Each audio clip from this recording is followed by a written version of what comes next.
Hello everyone, welcome back to my channel. I hope you guys are doing okay and Happy New Year. I did want to post a video for the new year, but to be honest, life just really got in the way. So apologies that I haven't, but I did think I would just sit down and record this video for you all. This is a little bit different to the usual content that I do, but I did kind of want to speak about it anyway. So today's video is going to be all about kind of like my top tips for getting a first class degree at uni, and kind of just, I guess, being successful at university as well. So yeah, I feel like it's probably easiest, before we start actually, do go get yourself a coffee, get yourself a hot drink, get a notebook out maybe if you think you need it, and we can talk through kind of like my top tips.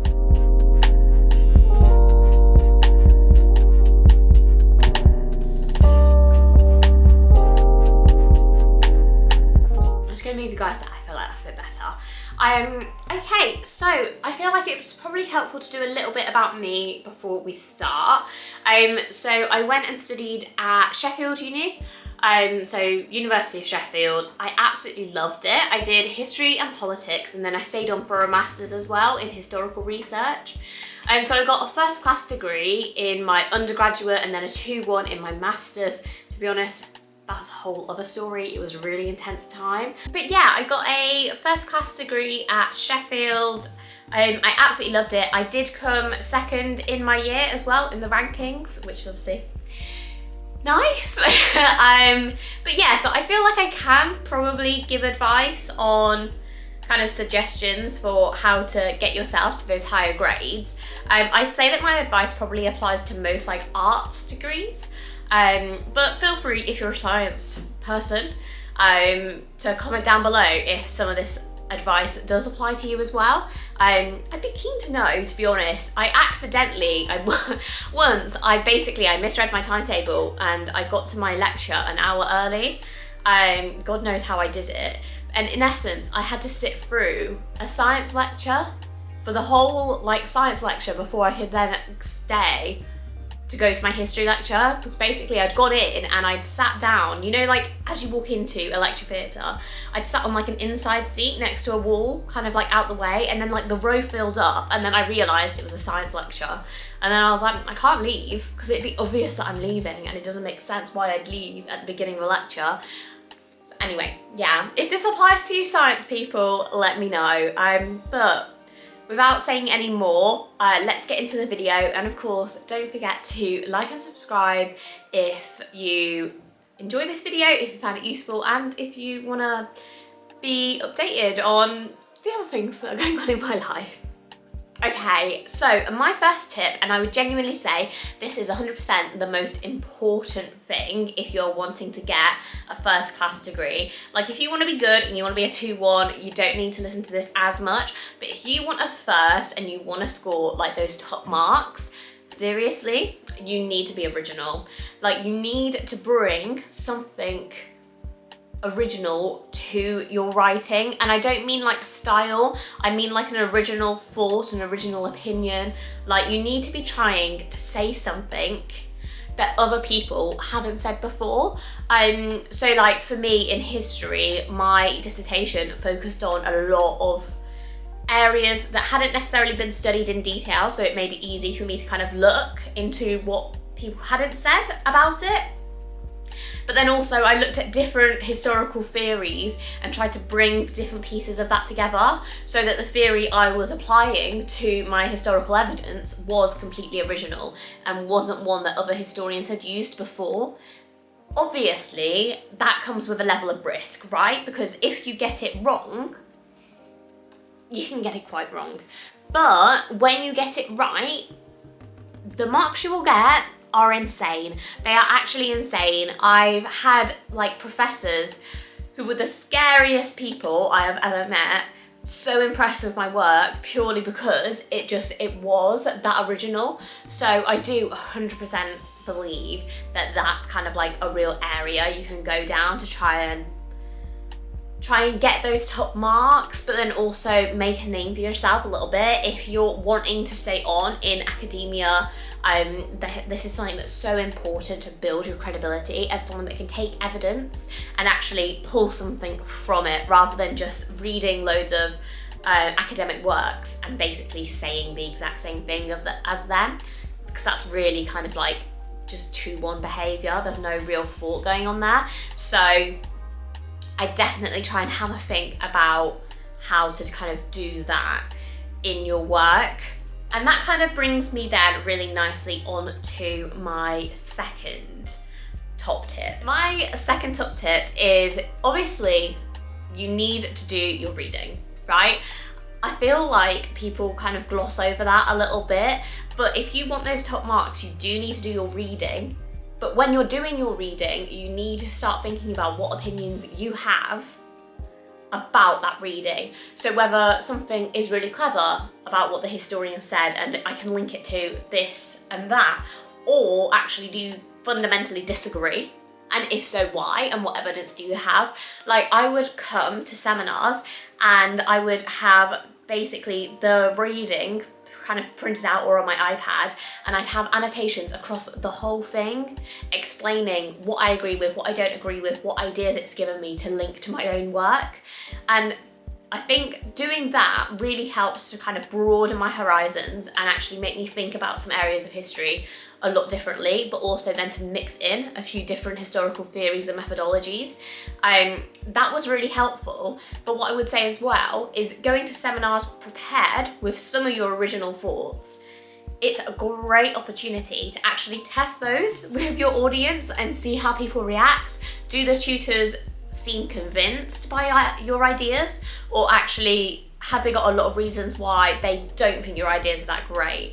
Trying to get to the bottom of that in the seminars and working out which ideas are good that you should kind of chase after is so important and so helpful to kind of making that progress and making that progress in the right direction.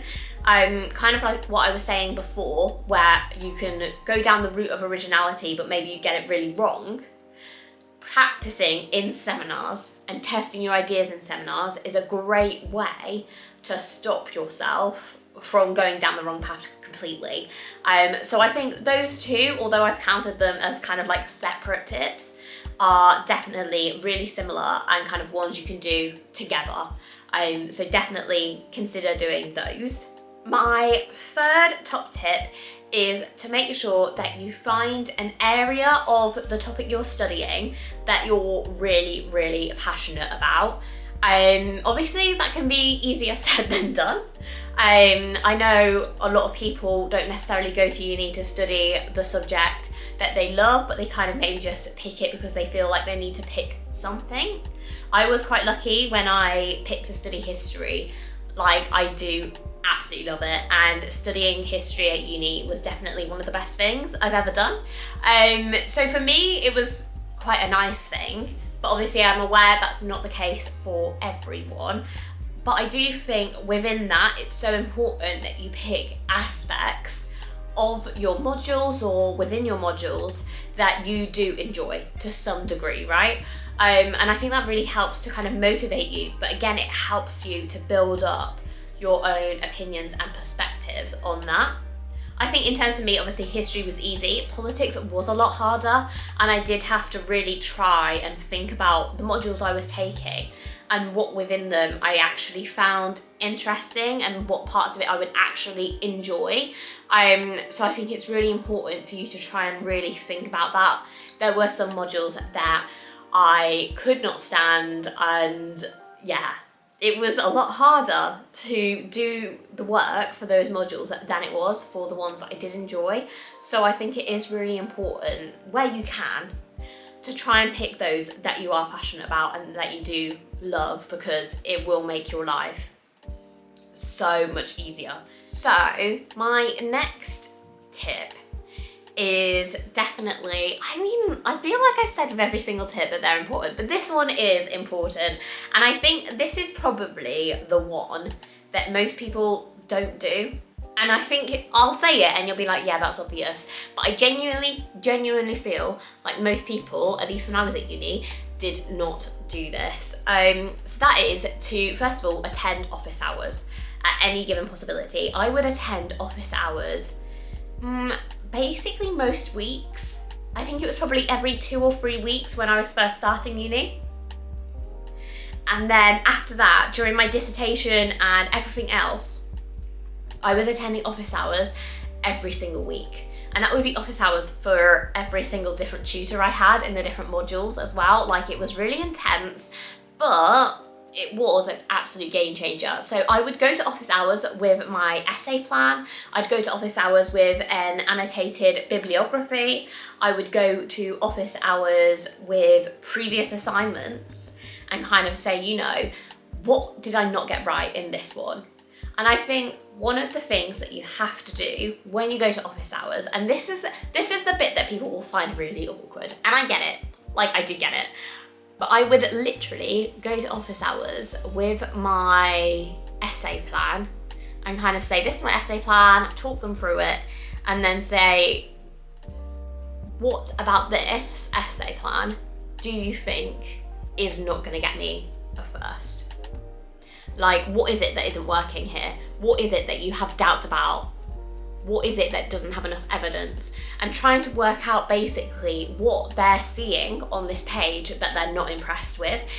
And it does make the meetings quite awkward, okay? I'm not gonna lie, there have been meetings where I think I have got a great essay and I've given them the essay plan and I have left that meeting crying because I basically said, you know, do you think this is gonna get me a first? They say no. I say, oh, how come? What can I do better? And they rip it to shreds. And like, I have vivid memories in uni of leaving an office hours crying, but when I then handed in that essay, that was one of my best marked essays.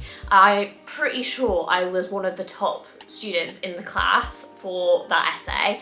And that tutor turned out to be one of like my biggest advocates moving forward in kind of like the course and different careers. So as much as going to office hours and asking those brutal questions can be awkward, can be painful, it is 100% worth it, and it will make such a difference to your understanding of how the uni system works, and also how like the tutor's point of view works and what they're looking for.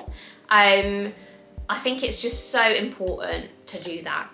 My next tip, links again, these are kind of, they go in the same hat, right? Is every uni and every course will have a marking criteria that the tutors need to use. That's fine, you would expect that. I guess the caveat to that is that all the tutors kind of interpret that marking criteria differently. So my next piece of advice is to make sure you understand exactly how each tutor understands the marking criteria.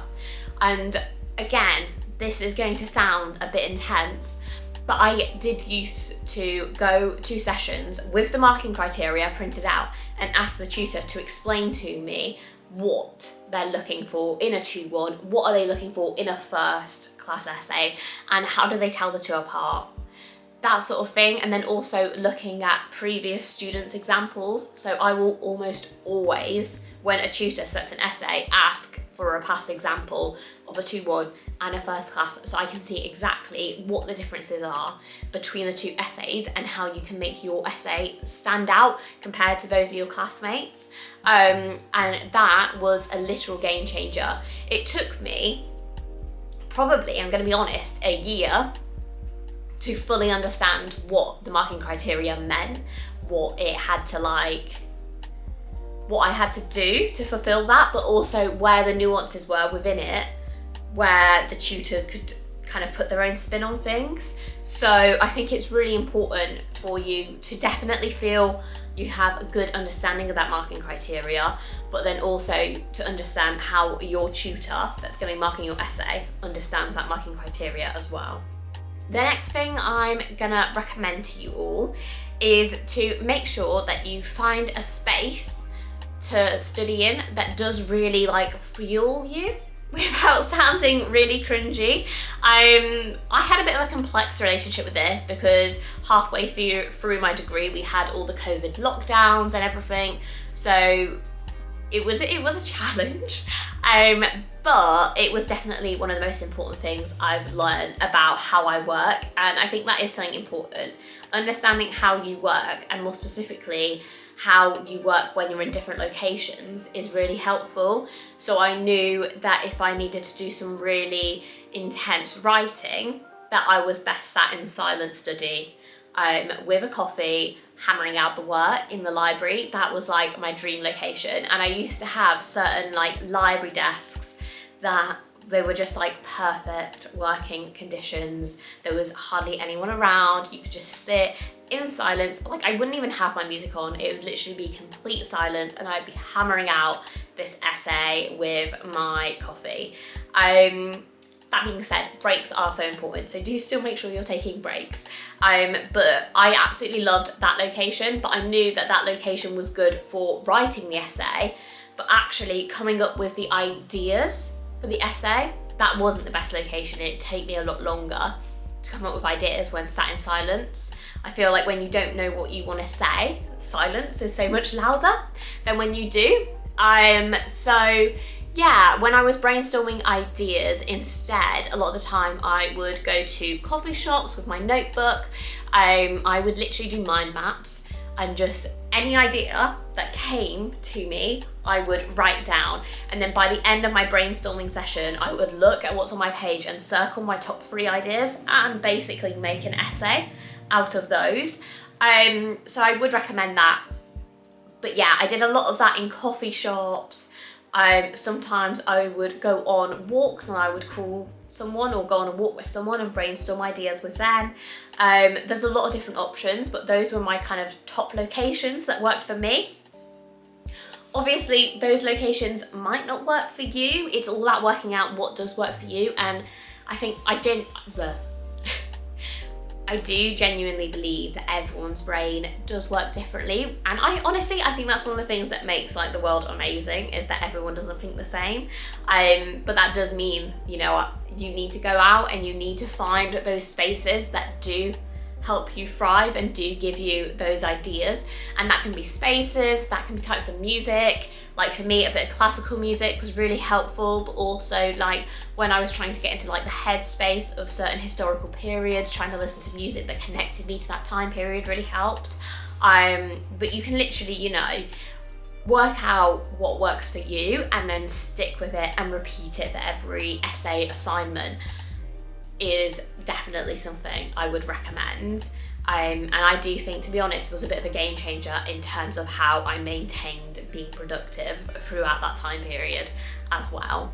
Obviously for me, that became a little bit more chaotic thanks to COVID, but hopefully, fingers crossed for you guys out there doing this now, you won't ever have to deal with something like that ever again. So my final top tip for you guys is to proofread your work. And I feel like you're gonna think, yeah, obviously I need to proofread my work. But I would say you need to proofread your work, but don't let yourself proofread it. Have someone else proofread it that does not do your degree, does not do your course. I had my mom proofread all of my essays. We would have an argument almost all the time after the essay. Like, it was stressful. But, and this is embarrassing and I can't believe I'm putting this on the internet, to be honest, but when we would proofread the essays and she would say, Saffron, that sentence doesn't make sense, and I say, yes it does, you just don't know like the historical theory, it does make sense. Every single time that essay would come back to me and the tutor would pull up the exact same sentence that my mum said she didn't get and say, not convinced by this. Like, if someone that doesn't study your area can't grasp on at least a basic level what you're trying to say, then your essay isn't doing its job. Like, it's not working. So I do think my best essays were the ones that I would spend a good 2 to 3 hours on the phone with my mom, reading through the essay, going through it sentence by sentence until she kind of would read it and go, yeah, that makes sense. I get it. I'm convinced.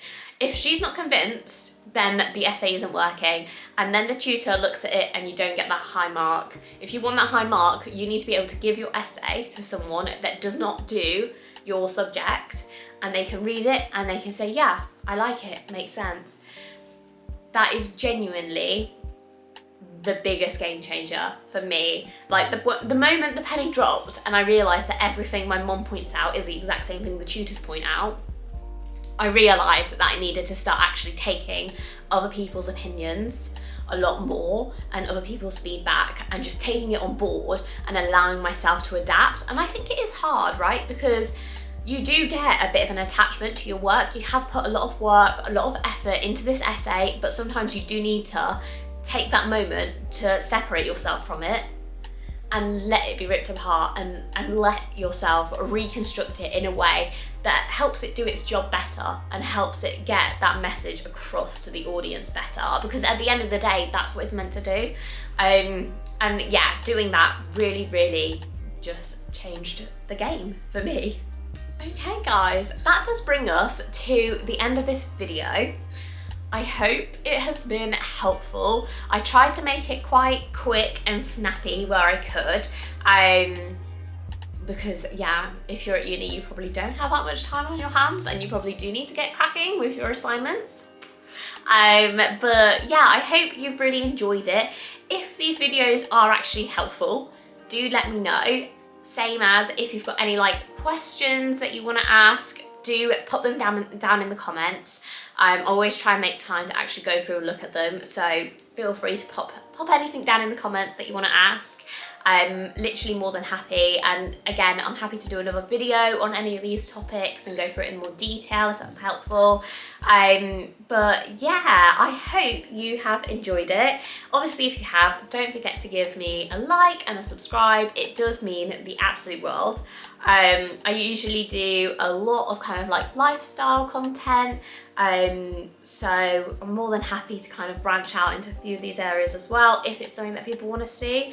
But yeah, I hope you've enjoyed this video. I hope you have an amazing rest of your week or whatever it is you're doing, and I will see you next time. Bye.